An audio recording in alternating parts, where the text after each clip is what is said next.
Born to Ride is brought to you in part by 866 Law Friend. Ride safe, ride smart. Offices in Palm Harbor.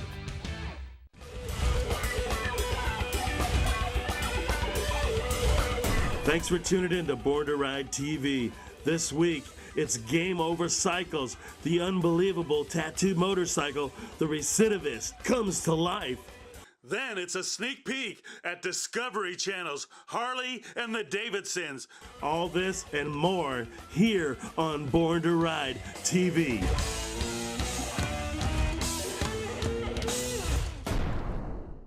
Hey Sharon! This is great. This magazine is great. It's got a lot of bikers here. Biker events and everything. This is Born to Ride magazine. And I love it. And you're watching Born to Ride TV. Crazy Train! Now a reason to watch the new series, Sacred Steel Bikes. Probably the only chopper show with a man with one leg. If you need more reasons to watch, I can't even think of one. Sacred Steel Bikes premieres Monday, September 12th after Fast and Loud on Discovery.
The idea of creating a motorcycle covered with real tattoos came to me about 10 years ago.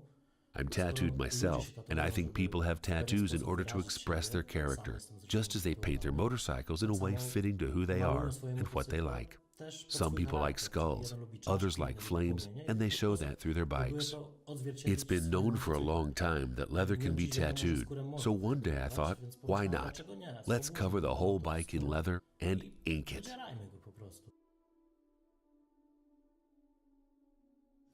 The bike's concept relates to a long-standing biker tradition. In the turbulent post-war era in America, many bikers led a life on the edge of the law. That's why we called this bike the Recidivist. It was supposed to be completely covered in tattoos and look like a living creature, a person with very strong character who values individuality and a sense of freedom. To give this bike a very specific old-school style, we had to create the frame from scratch. To relate the bike's construction to the original idea, we couldn't make just a regular frame, so we made it to resemble the shape of the human spine, which nicely fits with the tattoos covering the human body.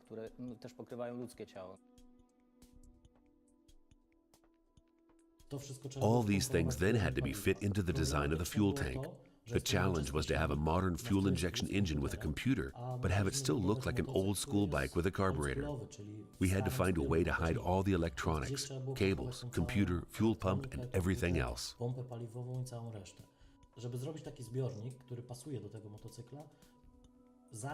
In order to create the tricky fuel tank, we started by forming it out of styrofoam.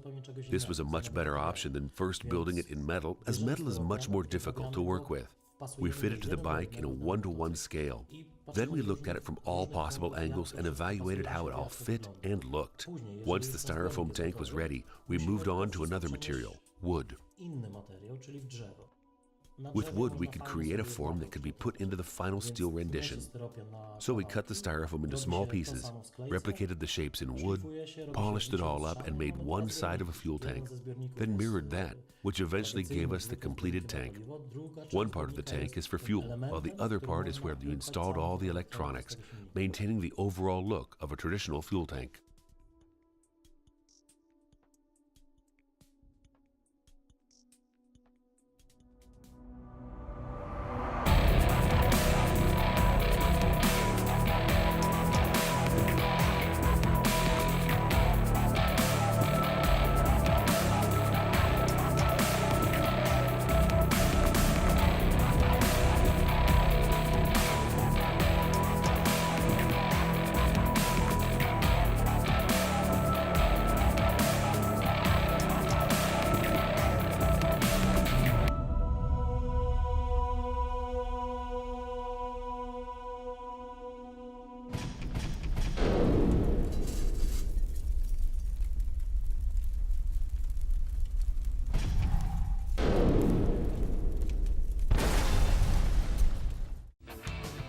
Ride is brought to you in part by 866 Law Friend.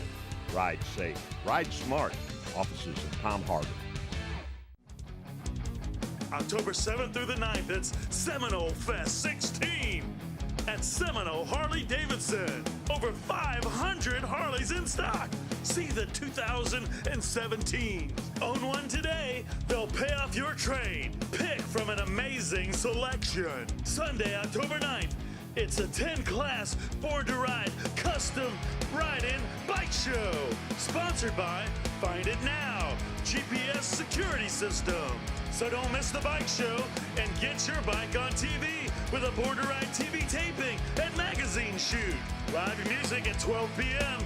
It's the Beautiful Bastards. And at 4 p.m., it's legendary guitar hero, Central Florida's own, Pat Travers live in concert. Pat Travers live in concert. Test ride all the new 2017 models from the factory demo truck on site, the Harley-Davidson demo truck. Great food by Uncle Eddie's Barbecue, Monster Lobster, and the food trucks. All this and more. Vendors, call now. Be a part of the Biker Village. Special thanks to attorney Fran Hodge, 866 Law Fran. So bring your motorcycle to Seminole Fest 16. Get in the bike show and get on TV. That's Sunday, October 9th. Don't miss it. Be there.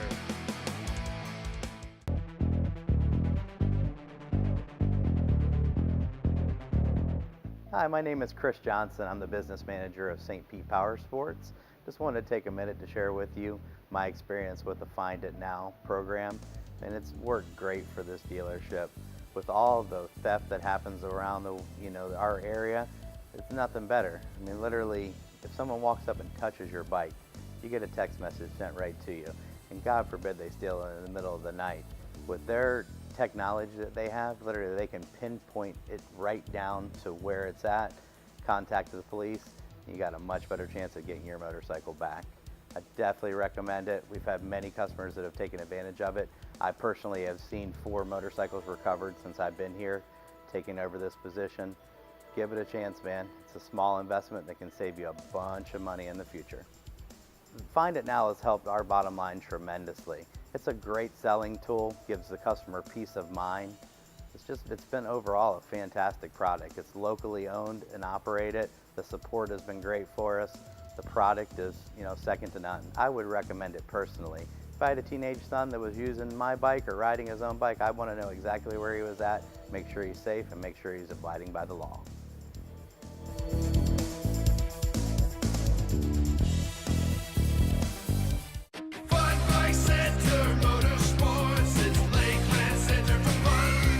Center is the biggest and best destination for new and used motorcycles, four-wheelers, dirt bikes, and jet skis. This place is worth a look. Visit funbikecenter.com. Fun Bike Center is open late every Wednesday night till 8 for Bikers Night next door at Mojo's Wings, Burgers, and Beer. Fun Bike Center.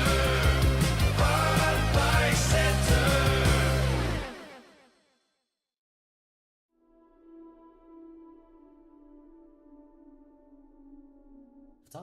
In the next stage, we covered the whole bike and elements related to the criminal underworld. We started with the gear shift, which is an infamous suicide shifter made from a crowbar. The clutch and brake levers are formed in the shape of butterfly knives. The brake pump lever is in the shape of a symbol used in legal code. The front brake calipers look like handcuffs. We drew them in a 1-to-1 scale. Then we designed it on a computer and put it into a CNC milling machine, which milled the calipers out of aluminum.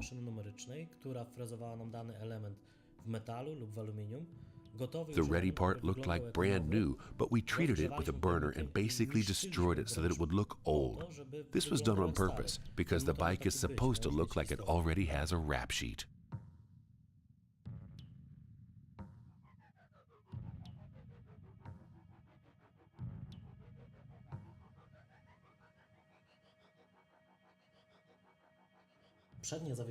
The bike's front suspension looks like a traditional old-school coil tattoo machine. We didn't want to cover it with anything, so we took 2 pistons and wrapped them with copper wire, imitating coils from a traditional machine. Inside there are pistons, springs, even hardness regulation, but we had to fit it in a way so that its looks would resemble that of a traditional coil tattoo machine, while being a fully operational trapezoidal bike frame.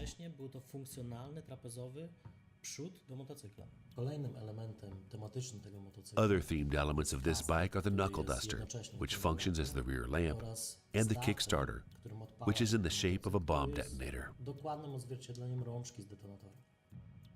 The icing on the cake is the exhaust pipe, which not only looks exactly like a Cheyenne brand tattoo machine, but also works the same way.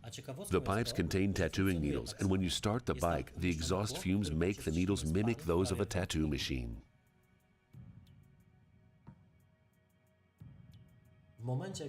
When we started covering the bike with leather, I realized just how large an area I'd have to tattoo.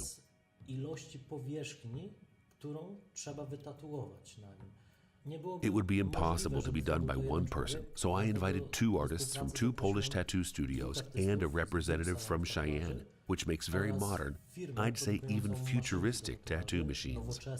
This suited the bike perfectly, and some of those machines were even used to make parts for the bike.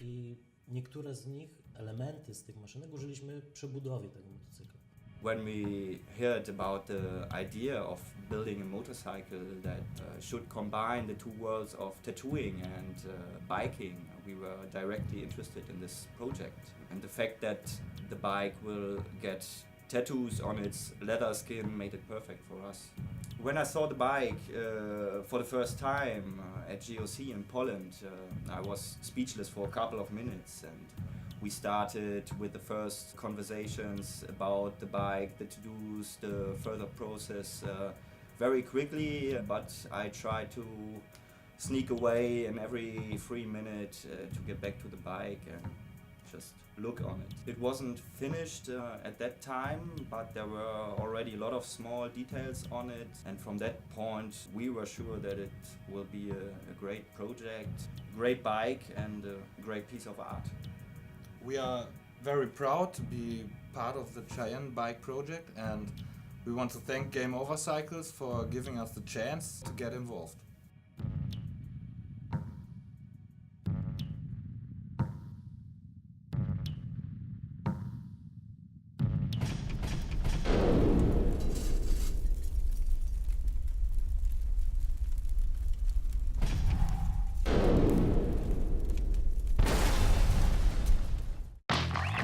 Two wheels, a little time to cut loose, and some buddies who had your back no matter what.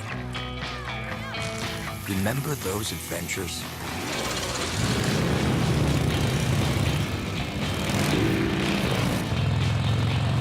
Maybe it's time to make some new ones.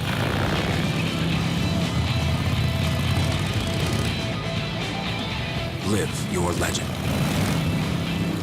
That's Rossiter's Harley-Davidson, Sarasota, and Manatee River Harley-Davidson, Bradenton. I'm Richard Rawlings from Gas Monkey Garage. And I'm Jason Wilson from Sacred Steel Cycles. Choppers, man. My shop builds some of the baddest rides on the planet. Wow, that's nuts. My shop builds some of the sketchiest choppers on the planet. Ooh, doggies. And now you can watch us both on Motor Mondays. Whoa, get you some of that. Man, I don't even have a catchphrase yet.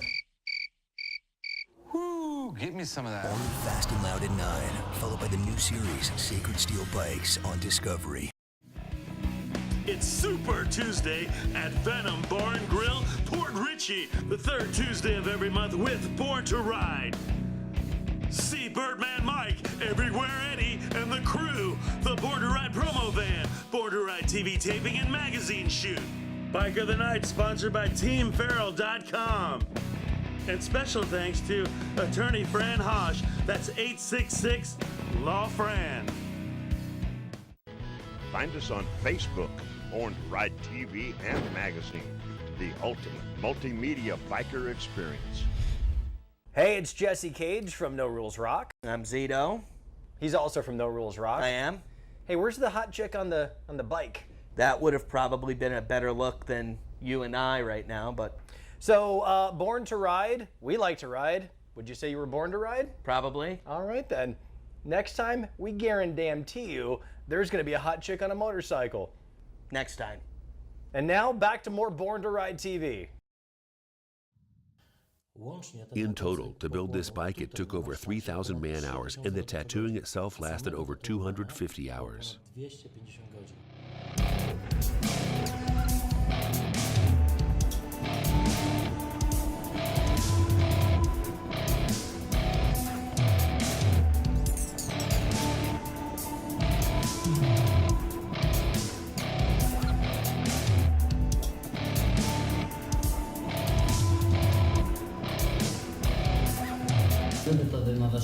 I like new challenges. I like to face things which at the start seem impossible or very difficult to do. And this project was that kind of challenge. Working on this bike was a cool experience and a learning process. Both of us complement each other on doing it together. We tried various techniques on how to apply ink on such a raw and hard material as leather. It's not the same as with human skin. The tattooing of this bike is as important as tattooing a client's skin, because in each case, you only do it once. The whole bike is covered in over 4 square meters of tattooed leather. All the tattoos are coherent and relate to the criminal theme. There's only one tattoo which doesn't really suit the bike. It's a card with a piece of H.R. Geiger's art placed on the fuel tank. It was very important to me to have it on the bike because Geiger is an artist who inspires me when I build my bikes. That means a lot to me.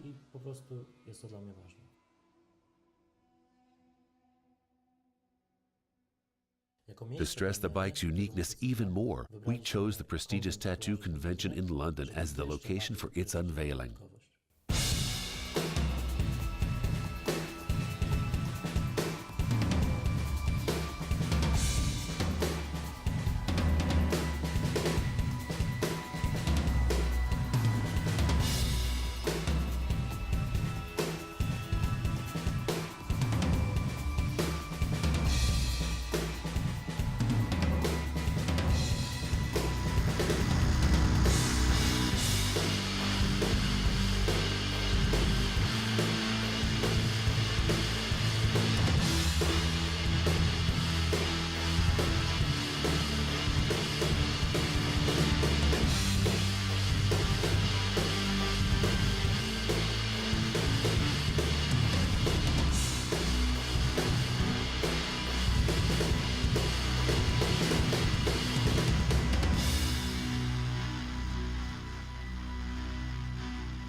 The last and the biggest tattoo shows Themis sitting on an electric chair.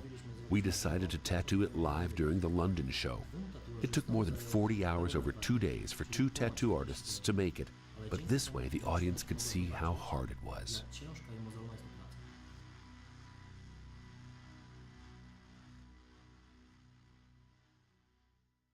I'll tell a few words about the bike, but I think it would be the best to do it when you actually see it, so if I can ask Sasha and the guys to uncover it.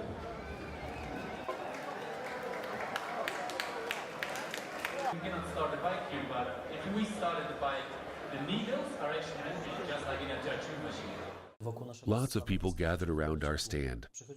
Event visitors, media reporters, even other tattoo artists who were doing tattoos during the event. Everybody was amazed. It was sort of a sensation. Of course, there were artists from all over the world and a large number of amazing tattoos, but a tattooed bike being tattooed live on stage, this was the only one. Shortly after that, the buzz around the bike began. The press started writing about it. The bike got featured on the covers of Bike, Tattoo, and daily magazines all over the world. There are thousands of photos on the internet and a number of TV news reports. The Recidivist is the world's first tattooed motorcycle, so I think the buzz around it has only just begun.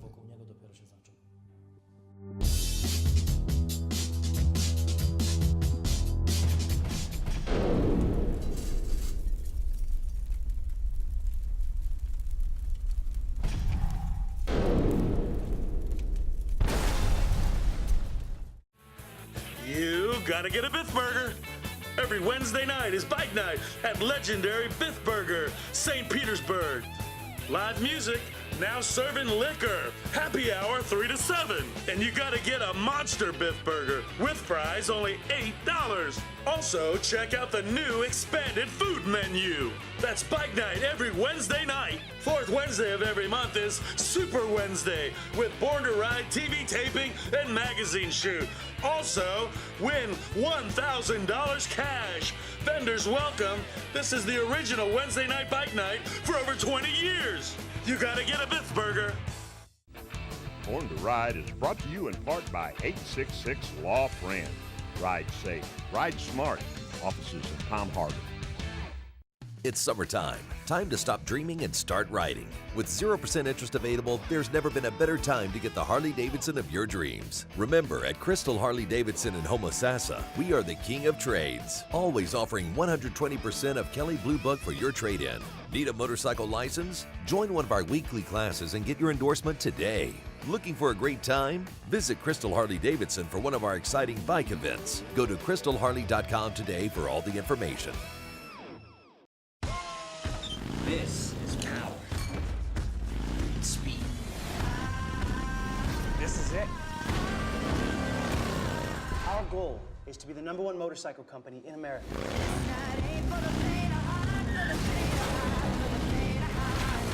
It'll be too loud, too dangerous. Nobody's gonna want to buy them.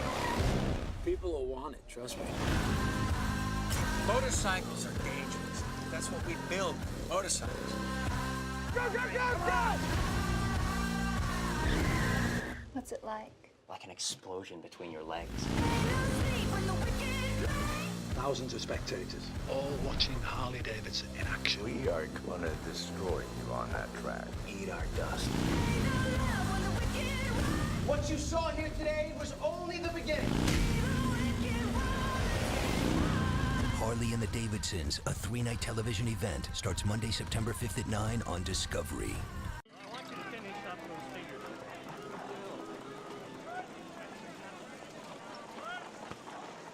Hey, where have you been? Okay, are you ready? I don't know. You sure about that? Absolutely. I promised you flesh. The most interesting thing about Arthur was, to me, the fact that he was really a country boy at heart. The fact that he loved the outdoors and he was a fisherman. In fact, the first motorcycle they built was so that him and his brother and Bill could get to their fishing hole and back before supper. That was what motivated their first bike.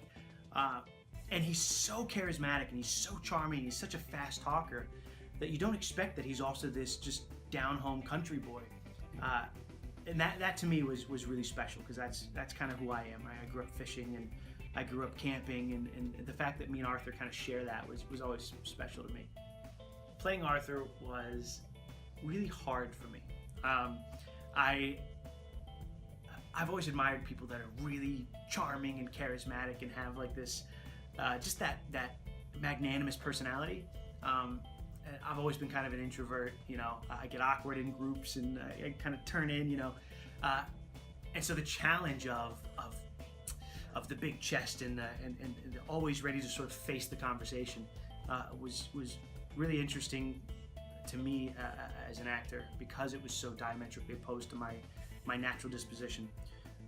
Which is funny, because someone that has that natural disposition wouldn't even think twice about it, right? Like, you drop Paul Newman in there and he just talks, and it's just you're drawn to it. The challenge of it was my favorite part, though, and really just kind of falling in love with who the guy was. He was so loved by everyone that ever wrote anything about him. But he was so fair and honest and just. That's what mattered most to me, I think, and that was my favorite part of the character. I've owned a lot of bikes. I've had 16 bikes. I've wrecked pretty much all of them. The first time I was ever on a bike, I was a baby. My dad would put me on the gas tank. He had a Honda Shadow, and I'd hold on to the tank. It's like my earliest memory. And he'd go cruising around the neighborhood. I still remember when I graduated to the back seat.